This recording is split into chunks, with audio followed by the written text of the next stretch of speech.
Salut à tous et à toutes, et j'espère que vous allez bien. On se retrouve pour une nouvelle vidéo, tout simplement la dernière vidéo de la saison. Une vidéo où je vais devoir faire un remerciement de cette saison, où je vais devoir parler du bilan de la saison. Il y aura des infos mercato, il y aura des infos de Arnaud Pouille et de Florent Ghisolfi lors de leur passage dans Lance Foot, que j'ai noté plusieurs choses dans mon cahier.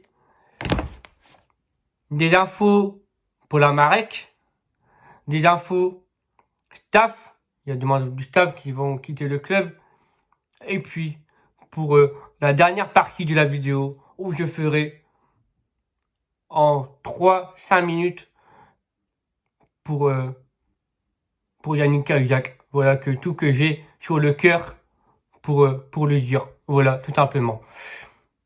Avant de commencer cette vidéo, je tiendrai à vous m'excuser de ne pas faire les vidéos d'avant-match et après-match lors des 4-5 derniers matchs.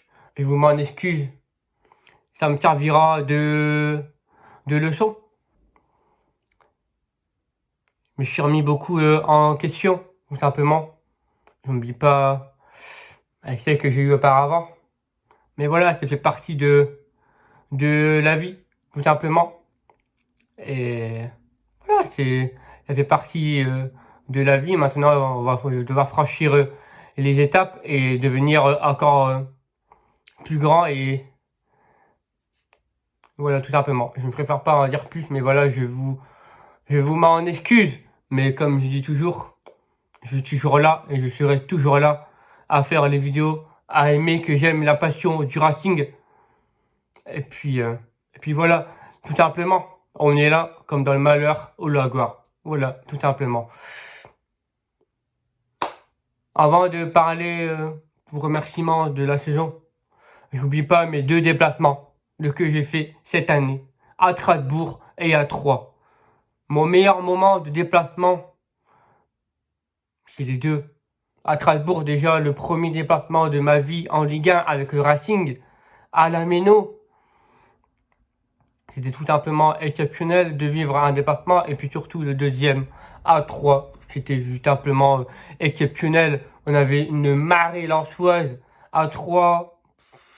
Je remercie d'ailleurs avec mes 2 déplacements que j'ai pu faire avec la section mineure de fond. Tout simplement que je vous embrasse énormément, mais que l'année prochaine je vais m'inscrire pour écarter, pour faire les déplacements, pour faire beaucoup, pour faire même tous les déplacements de la saison prochaine. Bon voilà, à voir en fonction de mes calendriers quand je serai au travail. Et oui les amis, j'ai trouvé un travail de pâtisserie. Voilà, celle que j'aime le plus dans ma vie professionnelle. Donc voilà, j'ai trouvé un travail, un contrat d'apprentissage. Voilà les amis, avant de passer à ce rêve. Voilà, le rêve pâtissier, incroyable. Petit à petit, on franchit étape par étape. Voilà, on ne va pas trop vite. Voilà, tout simplement. Joueur, taf, 12e homme. Merci pour cette saison. Merci pour cette saison exceptionnelle. Merci pour cette saison fabuleuse. Merci pour tous ces moments qu'on a pu vivre au stade, à la télé, en faisant les déplacements, en faisant des rassemblements, tout. Merci pour toute cette saison exceptionnelle que vous n'avez fait vivre. C'est tout simplement, regarde, même là j'en ai les frissons, C'est juste exceptionnel. Merci beaucoup les gars, merci beaucoup. Oui, certes qu'on va perdre certains joueurs en fin de saison, certes on va en perdre. Mais moi, cette saison-là, ces 2 saisons-là, elles seront gravées dans ma mémoire. J'oublierai jamais ces 2 saisons en Ligue 1 depuis notre remontée. Un passage, Franck Hez, tout simplement, qu'on ne connaissait pas depuis 2 ans. depuis avec le départ de Philippe Montagnier, qui s'est mal passé en Ligue 2. Il arrive comme une inconnue, il arrive comme personne ne le connaissait, en sous-marin, il était en sous-marin, Franck Hez. Moi qui l'appelle Tonton Hez pour moi. Pour moi, Franck Hez, c'est comme un tonton. C'est Franck Hez, merci. Il a prolongé jusqu'en 2025, qui sera encore 3 saisons au club, avec le staff. On verra comment ça va évoluer, s'il y aura des départs ou quoi que ce soit. Oui, il y aura des départs que je vous dirai après dans le prochain sommaire. Le bilan de la saison 7e de Ligue 1. 38 matchs joués. 17 victoires. 11 matchs nuls. 10 défaites. 62 points. 62 buts marqués. 48 buts encaissés. Meilleur buteur, Arnaud Calimendo, 12 buts. Meilleur passeur, Jonathan Klaus, 11 passes décisives. Parcours en Coupe de France, 8e de finale. Et on ajoute aussi 3 derbys remportés sur 3. Maintenant, on va attaquer à la partie mercato. On va commencer par les arrivées d'abord. Vous avez bien pu voir dans la semaine, dans les prochains jours, l'arrivée d'Adam Bouchka, 6 millions d'euros, attaquant 1m93, qui va signer pour un contrat de 5 ans. L'an dernier, il a fait 32 matchs en MLS avec New England Revolution, donc avec les Nerfs, 17 buts en 2021. Il a cette saison 10 matchs pour 7 buts. Et aussi, j'ajoute au passage, avec les qualifications pour la Coupe du Monde avec la Pologne, il a fait 6 matchs pour 5 buts. Info qui a été annoncée par l'Info.com et Foot Polak. On a bien vu où il poste une photo avec sa sœur avec le nouveau maillot. Ce joueur-là, je ne connais absolument pas du tout. J'espère que ce joueur-là va nous aider à marquer plus de buts. J'espère que c'est ce finisseur-là qu'on cherchait. Il a tous les caractéristiques. Si vous pouvez aller voir ses vidéos sur YouTube, vous tapez Adam Bouchka et puis vous avez les comment dire. Vous avez son caractéristique de style de joueur attaquant. C'est plus un joueur finisseur et qui aime jouer avec les deux pieds, pied gauche, pied droit.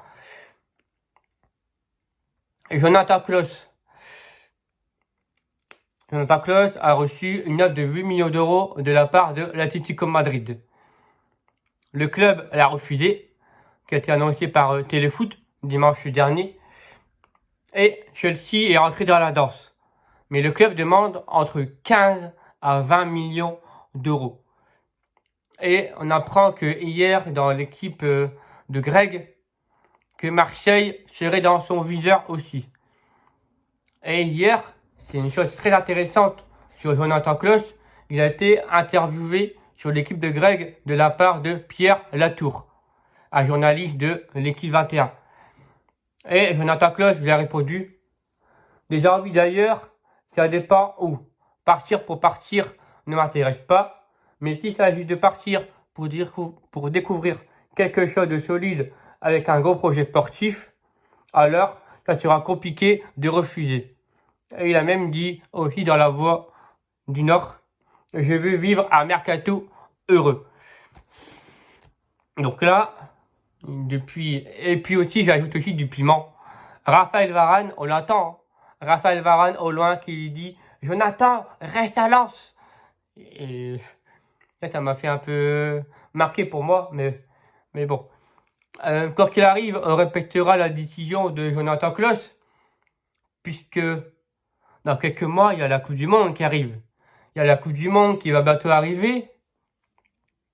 Pour lui, le Racing 2 fois sélectionné. Pour lui, il a 29 ans. Il a 29 ans. C'est la deuxième année qu'il n'a jamais vécu comme ça dans sa carrière. Il n'a jamais vécu de sa vie, soit à Bielefeld ou ailleurs auparavant. Mais depuis qu'il est au Racing, bah, il est heureux, avec la ferveur, sur les réseaux sociaux, tous les soutiens qu'on lui accorde. Il y a ça aussi qui lui prend en compte dans son entourage. Mais lui, Joe, il veut découvrir ailleurs. Il veut découvrir le rêve européen. Il veut jouer l'Europe, Jonathan. Et ça, on peut le comprendre. Donc, Joe, bah, il a des envies de partir. Mais il a dit, partir pour partir, ça ne lui intéresse pas. En gros, il veut partir, mais jouer longtemps dans ce club où il veut aller encore plus progresser et encore aller plus loin dans ses rêves. Voilà. Et on espère que si jamais il part, qu'il performe encore plus comme il a fait chez nous et peut-être qu'on l'espère le revoir à la Coupe du Monde en équipe de France. Je croise les doigts pour lui. Après, on verra bien si qui va rester au Racing ou pas. Ça trouve que du 10 juin jusqu'au 31 août, ben ça ne lui a pas intéressé et que ben finalement il préfère rester au Racing pour essayer de participer à sa première Coupe du Monde. Ça, c'est un point d'interrogation sur l'envie de Jonathan Klaus. On va passer au passage de Seko Fofana. Seko Fofana, il a été très suivi par l'OM. Seko Fofana et l'Olympique de Marseille se sont mis en accord. Mais le problème, c'est que pour les dirigeants marseillais, c'est très très cher financièrement. Ils n'ont pas les moyens pour s'acheter Seko Fofana, puisque le club en demande 30 millions d'euros. Et comme il a dit Arnaud Pouille et Florent Gigolfi dans Alliance Foot, que là, ça m'a très très bien plu, c'est que les joueurs partiront au prix demandé. Donc si admettons, donc là comme on a bien pu voir, Marseille a mis 20 millions d'euros pour Seko Fofana et le club en demande 30, ils partiront au prix demandé par le club. Voilà. Et puis ils partiront à la plus-value. Et ça, c'est encore plus du bien pour un cas de partant. Et j'ai appris aussi avec le journaliste Fabrice Hosking sur Twitter, qui a même vu aussi qu'il y a eu une offre supérieure à plus de 20 millions d'euros de la part de Séville pour Seko Fofana. Affaire à suivre dans les prochains jours, dans les prochaines semaines sur Fofana. Je pense que Seko, ça va être aussi très très compliqué de le garder, mais avec Seko, j'ai un entourage on a moyen qu'on peut le conserver. Je sens que Seko peut rester au club la saison prochaine. Puisque on a vu dans une conférence de presse qu'il a même dit que la ferveur ça lui touche, son entourage de rester au club. Enfin, il y a tout pour lui qui veut rester. Mais pour moi, Seko Fofana, j'ai quelque chose qu'on va le conserver. Après, s'il y a quelqu'un qui demande au-dessus de 30 millions d'euros ou qui demande sur la table, les dirigeants à leur fois vont discuter et puis ils vont discuter avec le club qui a proposé la demande. Donc ça, affaire à suivre sur Seko Fofana. Concernant Yannick Cahuzac. Yannick Cahuzac sera bien à l'Ansois la saison prochaine. Il sera à l'Ansois et il sera entraîneur, soit les jeunes ou soit les pros. Bon voilà. Sûrement, si c'est avec les pros, pour ma part, c'est sûrement pour être adjoint avec Franck Hez, d'après que j'ai vu sur La Voix du Nord, La Voix des Sports, et puis sur l'équipe. Donc on verra bien sur Yannick Cahuzac quelle décision il va prendre. Concernant Arnaud Calimendo, vous avez bien pu voir dans la semaine sur son compte Instagram, après le match contre Monaco, est-ce que Calimendo En fait, Kalimundo, il a fait la même chose pour l'an dernier, pour la saison dernière. Un message d'adieu, de remerciement pour le club, le staff, ses coéquipiers, pour le public, pour tout son soutien qu'on lui accorde. Et il avait supprimé la saison dernière. Il avait supprimé son tweet. Et là, il a fait la même chose pour cette fin de saison. Un remerciement, etc. Est-ce que Kalimundo va retourner de son prêt à Paris? Ou est-ce que le club va rien lâcher et il va tout faire pour essayer de le payer au Paris Saint-Germain? À l'heure actuelle, il vaut 18 millions d'euros sur Transfermarkt. Ça a été mis à jour. Le transfert a été mis à jour. Kalimundo, il vaut à l'heure actuelle 18 millions d'euros. Hier, on a eu un autre international polonais. C'est Bartosz Tolar, un jeune milieu de terrain, 19 ans, libre de tout contrat à l'Olympique Lyonnais. Il pourrait s'engager dans les prochains jours au Racing Club de Lens. Il a 19 ans. Pour moi, c'est plus pour jouer avec la Nationale 2. Après, si tu pourrais être avec les pros et qui peut montrer toute son expérience, etc., ben pourquoi pas? Pourquoi pas nous faire montrer toutes ses qualités, et puis grimper un peu plus haut. Et surtout, ce qui m'impressionne le plus, c'est qu'il y a des Polonais qui viennent à Lens. On a eu Frankowski, là on a Poreba qui a fait ses adieux avec son ancien club, qui va bientôt venir. Le mercato ouvre le 10 juin. Au passage, le 10 juin à minuit. Donc il va certainement venir le 10 juin pour signer les papiers, etc. Donc Poreba, ça a été officialisé. Cabot, on attend. J'ai vu à l'heure actuelle, et j'ai vu sur son compte Twitter, où Cabot il met une main avec un stylo et avec que c'est en cours d'officialisation. J'ai mis Cabot sur son compte Twitter. On va parler maintenant des membres du staff. Jiří Malaspina, il va quitter le club. Donc le club est en recherche d'un entraîneur de gardien. Et aussi, Alou Diarra, en fin de contrat, il pourrait revenir à la formation ou quitter le club. Voilà. Concernant les deux membres du staff avec Franck Hez. Et il y en a un autre aussi, un autre membre du staff qui va repartir au Maroc. Si je ne dis pas de bêtises, il y a un autre membre du staff qui va partir au Maroc. J'ai une question pour vous, amis supporters, supportrices. On oublie Fofana. Pour vous, qui sera capitaine pour la saison prochaine? Moi, je pense à Flo Sotoka. Il y en a un autre aussi qui pourrait entrer, c'est Jonathan Grady. Après, il y a une autre info aussi concernant Jean-Louis Leca. Il est suivi par Lorient. Je ne sais pas si avec l'entourage qui s'est passé avec Malaspina, est-ce que ça va lui... Parce qu'il reste encore un an de contrat pour Jean-Louis jusqu'en 2023. Est-ce que Jean-Louis va rester au club? Est-ce que ce qui s'est passé avec Malaspina, tout peut lui chambouler pour lui? Ça aussi, c'est une affaire à suivre pour Jean-Louis Leca. On verra bien. Il y a aussi une autre info, mais très très intéressante. Joseph Ogourian est en négociation avec un actionnaire minoritaire pour intégrer le capital du RC Lens. Ça, c'est une excellente nouvelle, puisque pour essayer de rapporter de l'argent au club, ben ça serait une excellente idée de la part du président.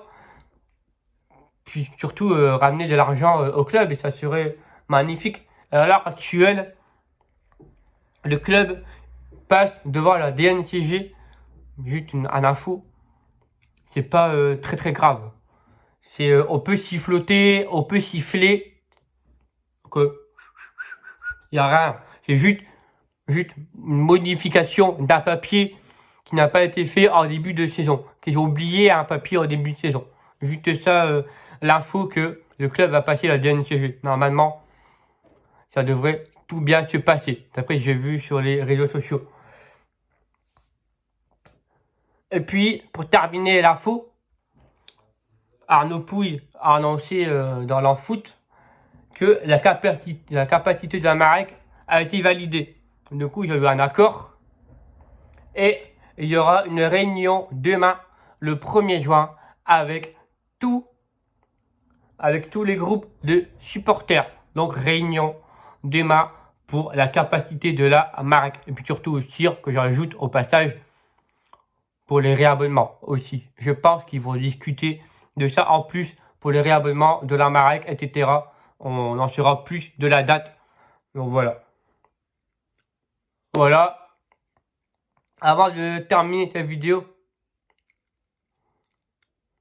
Yannick, merci pour tout. Merci pour tout que tu as fait au club. Un joueur qui avait du caractère. Un joueur qui avait du cœur pour le club. Qui aimait ce club. Il y avait l'amour du maillot. Il y avait l'amour du club. Un homme du vestiaire. Un homme qui a fait évoluer beaucoup de joueurs. Pour moi, Yannick Cahuzac, c'était leur papa au silence.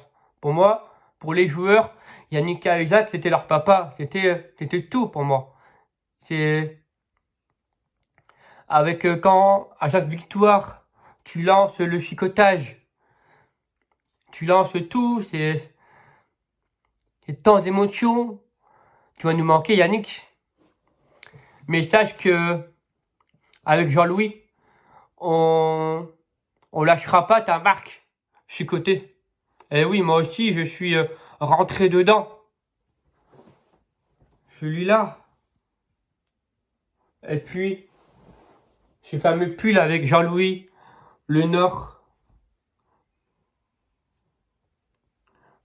est sans et or. Voilà. Je resterai jusqu'au bout de ta marque. Lâche rien. Et puis, on espère que tu resteras au club et que tu seras, pourquoi pas, entraîneur de la saison pro avec Franck Hege ou les jeunes. On verra bien ta décision. Mais moi, je voudrais dire merci Yannick. Merci pour tout que tu as fait au club. Merci Capi. Et puis, voilà, je n'ai plus les mots pour te dire. Et puis, repose-toi bien. Et puis, on espère te revoir, pourquoi pas, avec le staff. Voilà, tout simplement. Merci, supporters, supportrices, de m'avoir écouté tout au long de cette vidéo. Pour cette vidéo de remerciement de cette saison, encore une fois, la saison, elle va débuter le 6 et le 7 août. Elle va être très long d'attendre. C'est comme ça, c'est la vie. C'est la vie, il y aura la trêve, les joueurs ils reprennent le 24 juin. Les joueurs reprennent le 24 juin, on verra le calendrier des matchs amicaux. Au passage, aux matchs amicaux, les joueurs joueront au stade Billy Montini, à Billy Montini. Et puis il y aura un dernier match de gala au stade Bollard de l'Hélice avant le début de saison, comme tous les ans, tout simplement. L'année dernière, c'était une dinesse. On verra bien quel sera le club qui sera accueilli au stade Bollard de l'Hélice pour avant conclure cette saison de Ligue 1 Berry. Voilà. Et moi, je vous dis, on se retrouve dans la semaine pour des infos mercato. Ça sera sûrement dans la semaine du 10 juin pour parler des infos mercato. Voilà. Et moi, je vous dis, on se retrouve à la saison prochaine. Et puis, prenez soin de vous, prenez soin des vôtres, passez d'excellentes vacances. Et puis, j'espère pour vous que vous aurez votre diplôme, soit votre bac, soit votre CAP, tous ceux qui ont passé leur examen, que je vous souhaite du bonheur pour vous. Et je croise les doigts. Pour tous les supporters, supportrices du Racing Club de Lens ou pour ceux qui me regardent. Et puis je voudrais remercier aussi, merci pour tout votre soutien du fond du cœur, à ne rien lâcher, que ce soit quand je fais des déplacements, quand je vais au stade, que ce soit sur les réseaux sociaux, en message privé, ou fois je croise dans la rue. Voilà, ça me fait plaisir. Fois vous me demandez des photos, ça me fait plaisir. Merci beaucoup, merci pour tout. Et bah, ça serait avec grand plaisir pour la saison prochaine. Voilà, tout simplement. Et puis bah, moi je vous dis, comme toujours, ne lâcherez pas. L'un fois un jour, l'un fois toujours. Ciao les amis, c'était Thibaut. Prenez soin de vous et prenez soin des vôtres. Ciao les amis, c'était Thibaut.